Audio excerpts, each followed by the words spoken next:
Mes chers camarades, bien le bonjour. Petite vidéo sur les périodes historiques, on va bien s'amuser. Il y aura des précisions pour les personnes à gros cerveau en fin de vidéo, ne vous inquiétez pas. Bisous. La préhistoire tout d'abord. Ça commence il y a 3 millions d'années, avec les premiers homos. Les hommes, comme nous. On est tous homos. On permet cette datation grâce à LD 351, qui n'est pas un robot intergalactique, mais un fragment de mâchoire qui a été retrouvé donc appartenant à un homo et vieux d'il y a environ 2,75 millions d'années. Malheureusement pour nous, cette vaste période est assez difficile à connaître parce qu'il y a très peu de traces, comme vous l'imaginez, limite archéologiques ou picturales, vraiment si on a de la chance, quoi. C'est bien sûr le moment du feu, des chasseurs-cueilleurs et de l'agriculture qui là va nous rendre un petit peu plus swag, enfin, l'espèce la plus là quoi, comme ça. Notez que l'agriculture ça correspond à l'âge de pierre. Présent. Pierre. Présent. Pierre. Où donc on a commencé à inventer plein de petits outils en pierre. Présent. Ta gueule. Pour toutes les activités ménagères, etc. Pratique. Et ainsi on arrive donc à l'âge de bronze, c'est-à-dire l'Antiquité, c'est maintenant. L'Antiquité, c'est d'abord l'écriture et ses premières formes, tout en notant que l'écriture c'est pas juste des signes, mais tout un système cohérent qu'on peut utiliser entre humains, entre homos. On considère son apparition plutôt en Mésopotamie, au cours des 3e et 4e millénaires, on n'est pas tellement sûr. Ce fut longtemps le sumérien, donc de Gilgamesh, trop fort sur Civ, qui a été considéré comme la première langue écrite. C'est aussi le moment de l'émergence de l'Égypte et du Haut Empire, avec une petite concurrence donc, sur l'inventation de l'écriture, sa concurrence quoi. Ici, le scribe accroupi, que vous pouvez croiser au Louvre, œuvre majeure, s'étant perpétuée jusqu'à nous, avec les petits yeux de magnésites et de cristal, c'est mignon. Je vais manger ma main. Notons ici le sous-développement complet de la civilisation européenne. Enfin, en fait, les populations qui sont en Europe, c'est vraiment... elles sont à l'ancienne, quoi. C'est des païens, qui font pas grand-chose sur nos belles landes, nos belles contrées. Et elles sont vraiment à un état proto-historique, proto-sociétal, quoi. L'Antiquité, c'est aussi, selon les petits fachos en herbe, les racines de la civilisation chrétienne que l'on connaît, via les Romains et les Grecs. Alors, ce sont deux peuples qu'on peut idéaliser, bien sûr, mais parce que, en fait, ils sont vraiment des références culturelles et intellectuelles pour toute la civilisation, pour le coup, européenne, que ce soit au Moyen-Âge ou à la Renaissance, au temps moderne, jusqu'à aujourd'hui. Je pense ici, notamment, à Jean-Jacques Rousseau, qui lisait Ovide et Plutarque vraiment fort, hein. Et on passera sur l'épisode de la fessée qu'il a émoustillé pour une prochaine vidéo. C'est aussi en l'an de grâce 7 ou 6 avant lui-même que naquit Jésus, Jésus, pardon. Christ, Jésus-Christ. Le seul, l'unique, le plus grand, le symbole. Plus sérieusement, c'était dans ces siècles reculés qu'apparaissent donc les deux religions, le judaïsme et le christianisme, qui sont un peu du coup à la base de notre société judéo-chrétienne. Malheureusement, ça prend fin avec la chute de l'Empire romain d'Occident, qui se morcelle donc en plein de petits royaumes, et alors commence une période vachement troublée, le Moyen-Âge. Alors le Moyen-Âge, c'est une période discréditée par excellence, et c'est injuste. En tant que futur médiéviste, c'est pas du tout mérité, hein. Je tiens à rappeler que les sorcières, le brûlage de sorcières, c'est les temps modernes, hein, c'est pas nous, c'est pas le médiéval. Qu'il y a aussi plein de moines qui ont su recopier des ouvrages savants de l'Antiquité, pour pas nous faire croire des bêtises. Puis il y a eu plein de proto-renaissance au Moyen-Âge, avant celle humaniste, tout ça qu'on connaît. Reprenons. Donc ça commence en 476 avec la fin de l'Empire romain d'Occident, mais déjà à la fin de l'Antiquité, le christianisme conquiert un peu tous les esprits. Et ça continue au Moyen-Âge, parce que là ça se diffuse partout, toute la chrétienté latine, hein, finalement c'est facile, christianise quoi, tout le monde croit en Jésus, la Trinité, tout ça, 3, un trio, toujours, mais avec un Dieu unique. Mais en parallèle, il y en a qui sont un peu jaloux, qui trouvent que cette hégémonie elle est pas très juste en fait. Et donc un certain Mohammed va partir d'Arabie quoi finalement, pour conquérir le monde. Ce qui marche assez bien. Et ça donne naissance à l'islam et à plein de petits conflits réguliers pendant les siècles à venir.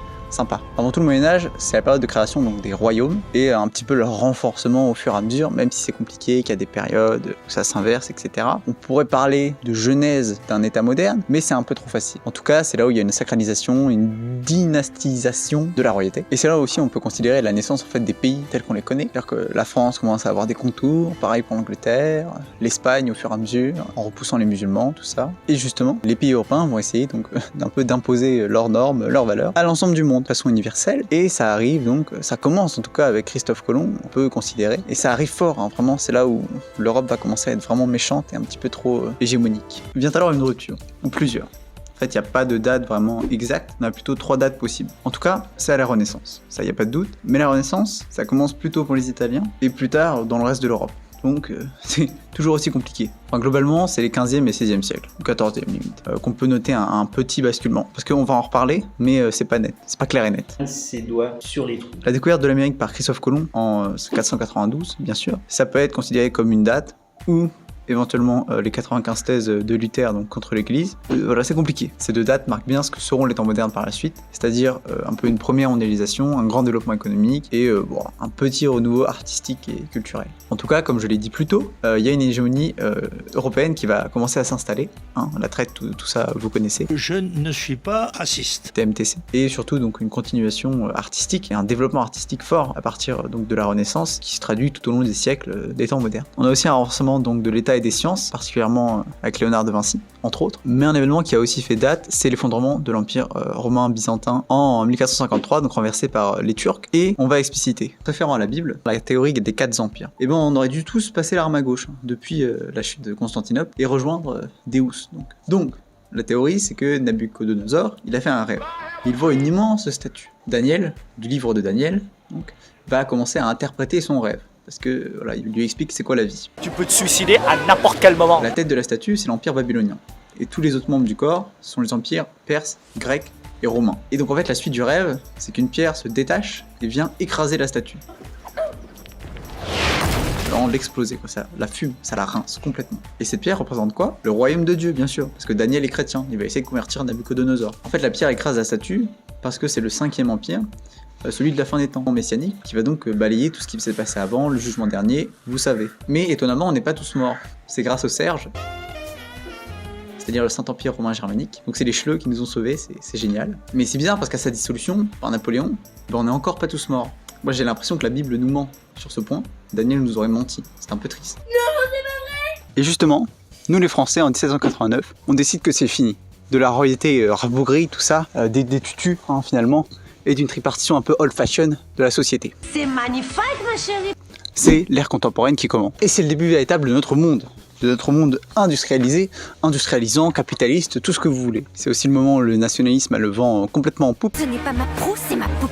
Dans tous les pays, le 19e siècle, de toute façon, c'est l'histoire de quoi? C'est l'histoire, en gros, du colonialisme et du nationalisme, c'est pratique. C'est aussi l'avènement donc de la démocratie, de la seconde démocratie. Après la démocratie grecque, parce qu'ici on oublie les communes moyenâgeuses, c'est la France qui commence la démocratie, nique les Américains, de toute façon, c'est des merdes. D'un point de vue sociologique, c'est la transition, continue bien sûr, entre une société faite de solidarité donc mécanique à une solidarité organique.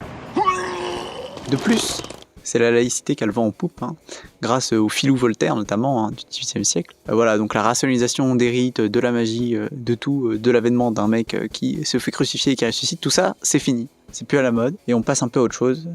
On désanime en fait le monde complètement, même les objets, tout, c'est fini. Maintenant c'est un monde rationnel, basé sur la science. Notons l'apparition bien sûr de deux classes politiques, ou sociales plutôt, qui vont rythmer en fait la vie justement plutôt politique du 19e et du 20e, parce que maintenant c'est un peu dépassé quand même, le prolétariat et la bourgeoisie. La révolution. C'est mon pistolet en plus, putain merde. Se pose alors la question aujourd'hui de savoir si on est toujours dans cette ère contemporaine ou si au XXIe siècle on peut considérer qu'on a avancé, il y a eu des basculements, on a changé d'ère en fait et on n'est plus dans la même société du tout. Maintenant avec l'informatique, vous savez, tout change. Mais est-ce que véritablement rien ne change?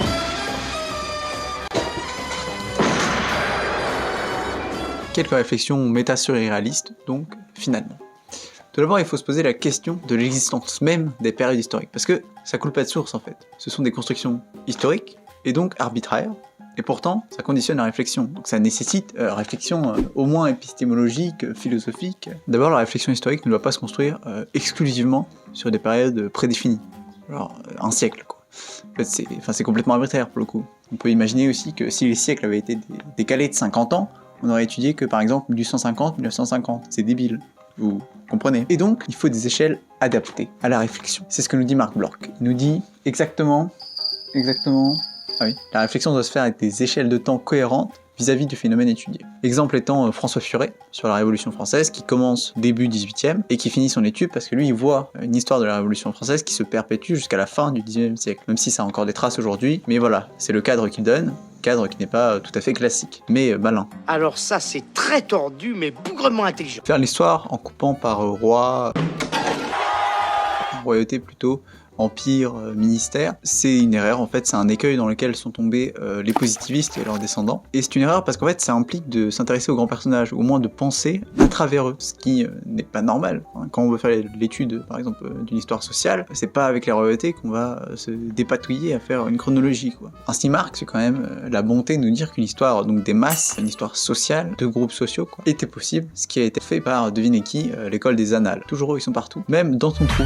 De même au niveau des ères plus longues, parce que rien n'interdit de penser à un long Moyen-Âge, il y en a qui l'ont défendu, et on peut aussi penser une antiquité tardive, donc qui ne se limite pas à la chute de l'Empire romain d'Occident. En fait, tout ce dont j'ai parlé auparavant, ça peut être remis en cause. J'espère que la retourne va vite tourner. Et à travers l'idée de la continuité, et pas de la rupture, enfin de la révolution, c'est un peu une idée fausse. C'est ce que développe notamment Jérôme Bachet, avec sa notion de basculement, comme quoi, voilà, ce serait plutôt des seuils d'irréversibilité qui seraient atteints, ce qui entraînerait donc un basculement, et en plus basculement, ça aide à donner une notion de volonté, un peu comme si on avait un choix. Le concept de révolution est un peu trompeur, parce que jamais elle ne peut totalement changer les structures profondes de la société. Mais après ces quelques considérations, il faut quand même dire que les périodes historiques sont utiles. Alors, c'est pas anodin s'il y en a eu, c'est juste qu'il faut les remettre en cause, les interroger, etc. etc. C'est intéressant ça, non? C'est tout pour moi, les zouzous. Je dis zouzous parce que je m'oppose à l'écriture inclusive. Donc à dans 2 semaines les zouzous, bisous. Vous l'avez.